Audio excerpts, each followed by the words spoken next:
ओम शांति। आज होलिका डेट 15/7/2021 के बाबा कहते मीठे बच्चे, तुम विकारों का दान दे दो तो राहु का ग्रहण उतर जाएगा। दे दान तो छूटे ग्रहण।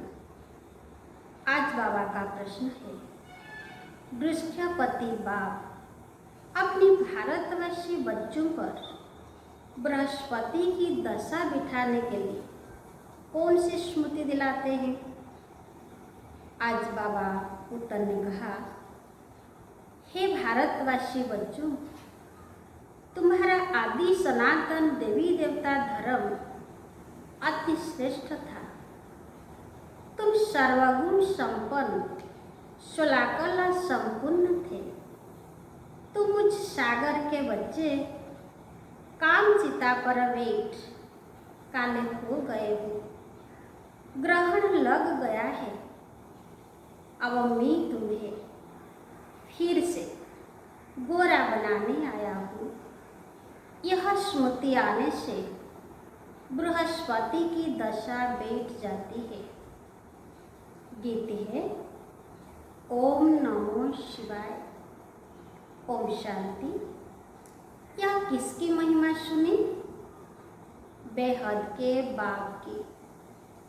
ऊंचते ऊंच बाप परमपिता परमात्मा ही है।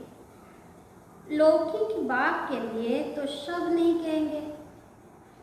बच्चे जानते हैं, सब आत्माओं का पारलौकिक बाप वह है ऊंचते ऊंच। उनका नाम ही है शिव। बिगर नाम रूप के तो कोई चीज होती नहीं है। इस समय सबको राहु का ग्रहण लगा हुआ है, इसीलिए इनको आयरन एज्ड वर्ल्ड कहा जाता है। दशाएं भी होती है। बृहस्पति की दशा, शुक्र की दशा। अब तुम्हारे ऊपर बृहस्पति की दशा है, जिसकी महिमा सुनी ऊंचते ऊंच भगवान शिव बाबा। उनका असुल नाम है शिव। बाकी किस्म किस्म के अनेक नाम रख दिए।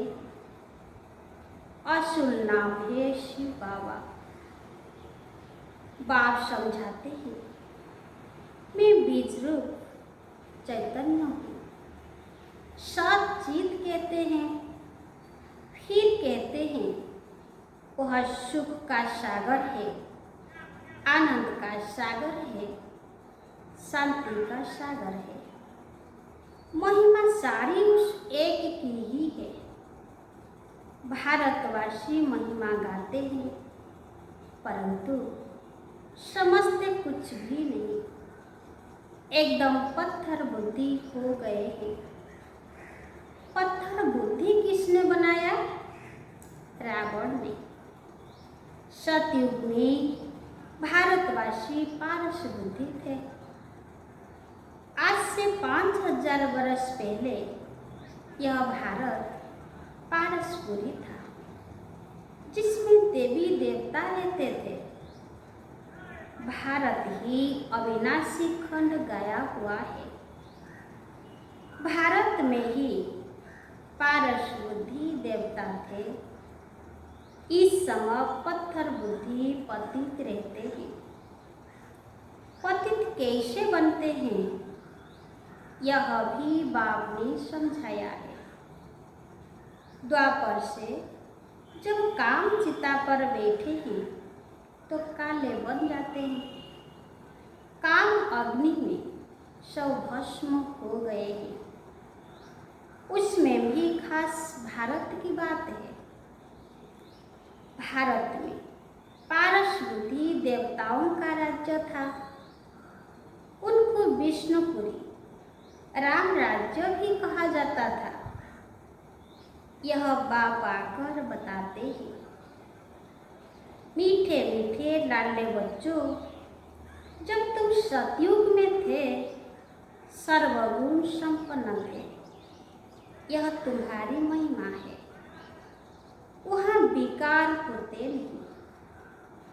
द्वापर से रावण 5 विकारों का राज्य शुरू हुआ है, तो राम राज्य बदलकर रावण राज्य होता है। अभी ग्रहण लगा हुआ है, बिल्कुल ही भारत काला हो गया है। बृहस्पति की दशा सबसे अच्छी होती है। भारत पर बृहस्पति की दशा सतयुग में थी। फिर त्रेता में शुक्र की दशा तो 2 कला कम हो गई। उसको कहा ही जाता है सिल्वर एज। फिर द्वापर कलयुग आया, सीढ़ी उतरते आए, शनिचर की दशा हुई। इस समय सब पर राहु की दशा है। सूर्य को ग्रहण लगता है तो कहते हैं दे दान तो छूटे ग्रहण। अब रूहानी बाप बच्चों को समझाते हैं, यह है रूहानी ज्ञान। यह कोई शास्त्रों का ज्ञान नहीं है। शास्त्रों में ज्ञान को भक्ति मार्ग कहा जाता है। सतयुग त्रेता में भक्ति होती नहीं। ज्ञान और भक्ति फिर है वैराग्य, अर्थात इस पुरानी दुनिया को छोड़ना होता है। यह है शूद्र वर्ण। विराट रूप दिखाते हैं ब्राह्मण, देवता, क्षत्रिय, वैश्य, शूद्र। यह भारत की ही कहानी है। विराट रूप बनाते भी है, परंतु पत्थर बुद्धि समझते नहीं। पत्थर बुद्धि क्यों है? क्योंकि पतित है। भारतवासी ही पारस बुद्धि थे, संपूर्ण निर्विकारी थे। आज से 5000 वर्ष पहले भारत स्वर्ग था और कोई खंड नहीं था। यह बाप समझाते हैं। यह राज्यों को कौन सिखाते हैं? शिवाचार्य। यह है ज्ञान का सागर। कोई मनुष्य को ज्ञान का सागर सर्व का पतित पावन नहीं कर सकते। सर्व का लिबरेटर एक ही बाप है। बाप खुद ही आते हैं दुख में रावण से लिबरेट करने, फिर गाइड बन ले जाते हैं। उनको रूहानी पन्ना कहा जाता है। बाप कहते हैं मैं तुम सर्व आत्माओं का पल्ला हूँ, सबको वापिस ले जाऊंगा। मेरे जैसा गाइड कोई होता नहीं। कहते भी है God father is liberator, guide blissful. सबके ऊपर रहम करते हैं, क्योंकि सब सागर के बच्चे कामचिता पर वेट जल मरे हैं। उसमें भी खास भारत की बात है। बाप कहते हैं तुम 16 कला संपूर्ण निर्विकारी थे। अब कामचिता पर वेट तुम क्या बन गए हो? अब फिर बाप आए ही। वृक्षपति बाप आकर मनुष्य मात्र पर बृहस्पति की दशा बिठाते हैं। खास भारत आम विश्व पर इस समय राहु का ग्रहण लगा हुआ है। बाप कहते हैं मैं ही आकर भारत की खास दुनिया की आम गति सदगति करता हूँ। तुम यहाँ तुम यहाँ आए ही हो पारस बुद्धि बनने। मोस्ट बिलव्ड बाप हुआ सब आशिकों का माशूक एक ही है। जरूर बनाते हैं, क्योंकि सबका बाप है ना। शिव के मंदिर भारत में बहुत है, जिसको शिवालय कहते हैं, रहने का स्थान। सतयुग में है देवी देवता धर्म के मनुष्य, परंतु वह धर्म कब था, उनका राज्य कब था, यह पता नहीं है। सतयुग की आयु लंबी लिख दी है। वेद समझाते हैं, तुम्हारे ऊपर अब बृहस्पति की दशा बैठ रही है 21 जन्म के लिए। बृहस्पति है ज्ञान का सागर, पतित पावन, जिसको सब पुकारते हैं। तुम माता पिता, हम बालक तेरे, सब उनकी महिमा करते हैं। बरोबर सतयुग त्रेता में सुख घनेरे थे, जबकि बाप हेवनली गॉडफादर है, स्वर्ग का रचयिता है, तो जरूर हम भी स्वर्ग में होने चाहिए। बाप समझाते हैं, तुम सब स्वर्गवासी थे, अब नरकवासी बने हो। भारत का ही आदि सनातन देवी देवता धर्म है। जैसे क्रिश्चियन धर्म के हैं, वह क्रिश्चियन धर्म के ही चले आते हैं। बाप कहते हैं, तुम देवी देवता धर्म वाले अपने धर्म को क्यों भूल गए हो, जबकि तुम देवी देवता धर्म के थे। बाप स्मृति दिलाते हैं, तुम्हारा सबसे श्रेष्ठ धर्म कर्म था। अब तुम नीच, पापी, कंगाल बन गए हो। तुम हो ही देवताओं के पुजारी, फिर अपने को हिंदू क्यों कहलाते हो। भारत का यह क्या हाल हो गया है।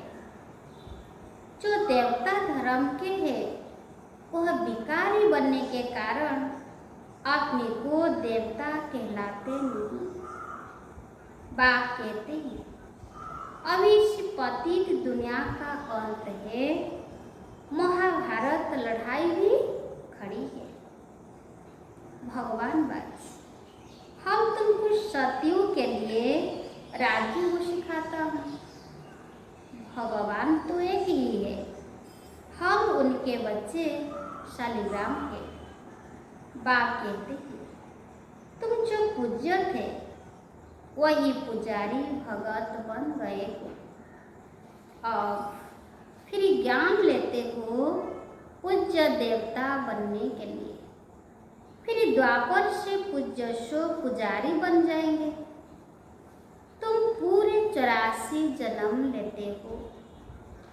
जिन्होंने 84 जन्म लिए हैं, वही आकर ब्रह्मा कुमार कुमारी बनेंगे। ब्रह्मा द्वारा आदि सनातन धर्म की स्थापना यह भी गाया हुआ है। प्रजापिता है तो बहुत बच्चे भी होंगे, वह तो जरूर यहाँ ही चाहिए। कितनी ढेर प्रजा है, इन ब्राह्मण को ही फिर देवता बनना है।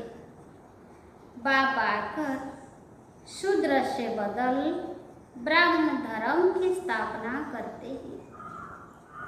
इस संगम युग पर ही आदि सनातन देवी देवता धर्म की स्थापना होती है। यह है कल्याणकारी संगम युग। इस लड़ाई को ही कल्याणकारी कहा जाता है। इस विनाश के बाद ही फिर स्वर्ग के गेट खुलते हैं। तुम यहाँ आए हो स्वर्गवासी बनने व विष्णुपुरी में चलने। तुम बच्चों पर अब अविनाशी बृहस्पति की दशा है। 16 कला संपन्न कहा जाता है। फिर 2 कला कम होती है तो शुक्र की दशा कहा जाता है। सतयुग में बृहस्पति की दशा है, फिर त्रेता में शुक्र की दशा, फिर नीचे गिरते आए हो मंगल की, शनिचर की, राहु की दशा भी होती है। जन्म जन्मांतर उल्टी दशाएं फिरती आई है। अब बाप द्वारा बृहस्पति की दशा बैठी है। यह है बेहद का बाप, ज्ञान का सागर, पति पावन। वही तुम्हारा बाप भी है, शिक्षक भी है, सतगुरु भी है। बाकी सब है झूठे, किसकी सदगति कर नहीं सकते। इसको कहा जाता है विशेष वर्ल्ड, वह है वाइसलेस वर्ल्ड। और विशेष वर्ल्ड में सभी बहुत दुखी है। लड़ाई मारामारी क्या क्या हो रहा है, इसको कहा जाता है खूने नाहक खेल। बिगर कोई कसूर है क्या क्या करते रहते हैं। एक ही बम ऐसा गिराएंगे जो झट सारे खलास हो जाए। यह वही संगम युग का समय है। तुम देवताओं के लिए फिर नई दुनिया चाहिए। तो अब्बा कहते हैं, मीठे मीठे वे बच्चे मन मना हो। यह कौन से बाप ने कहा? शिव बाबा ने। वह तो है निराकार। यूं निराकार तो तुम भी हो, परंतु तुम पुनर्जन्म में आते हो, मैं नहीं आता हूँ। इस समय सब पतित है, एक भी पावन नहीं। पतित बनना ही है। सतो रजो तमो में उतरना पड़े। इस समय सारा झाड़ जर्जरीभूत अवस्था को पाया हुआ है। दुनिया बिल्कुल पुरानी हो गई है। अब फिर से उनको नया बनाना पड़े।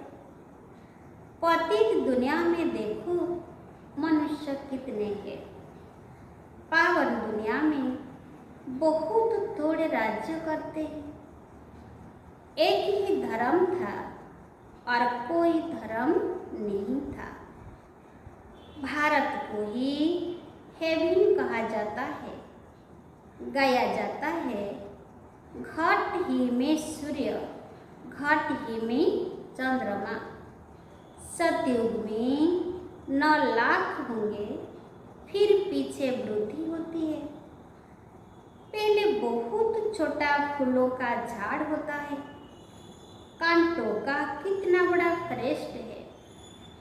दिल्ली में मुगल गार्डन देखो कितना अच्छा है। उससे बड़ा कोई गार्डन नहीं। फॉरेस्ट देखो कितना बड़ा होता है। सतयुगी गार्डन भी बहुत छोटा है।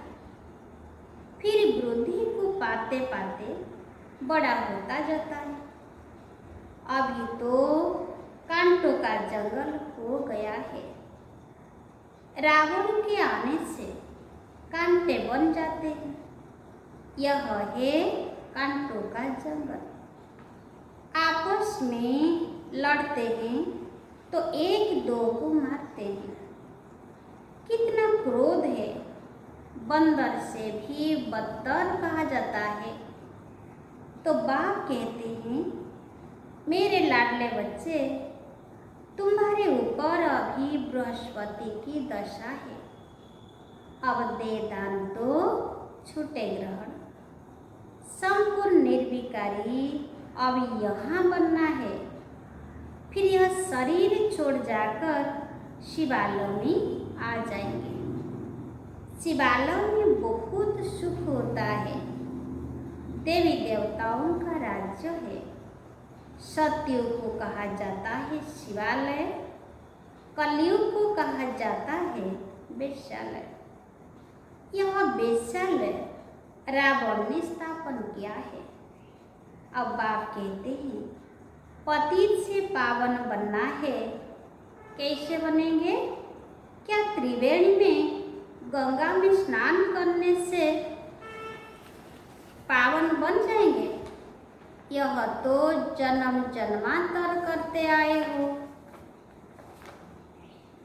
करोड़ मनुष्य जाकर स्नान करते हैं, परंतु नदियाँ, नाले, तालाब आदि है जहाँ पानी देखते हैं जाकर स्नान करते हैं, क्योंकि अपने को पतित समझते हैं। अब पारसनाथ तुम्हारी पारस बुद्धि बना रहे हैं, तो ऐसे पारसनाथ बाप को कितना प्यार से याद करना चाहिए। अच्छा, मीठे मीठे सिकिलते बच्चों प्रति माता पिता बाप दादा का याद प्यार और गुड मॉर्निंग। रूहानी बाप की रूहानी बच्चों को नमस्ते। हम रूहानी बच्चों की रूहानी बाप दादा को याद प्यार और गुड मॉर्निंग नमस्ते। धारणा के लिए मुख्य सार नंबर 1, इस कांटों की दुनिया से फूलों के बगीचे में जाने के लिए जो भी कांटे हैं उन्हें निकाल देना है। पारस बनाने वाले बाप को बड़े प्यार से याद करना है।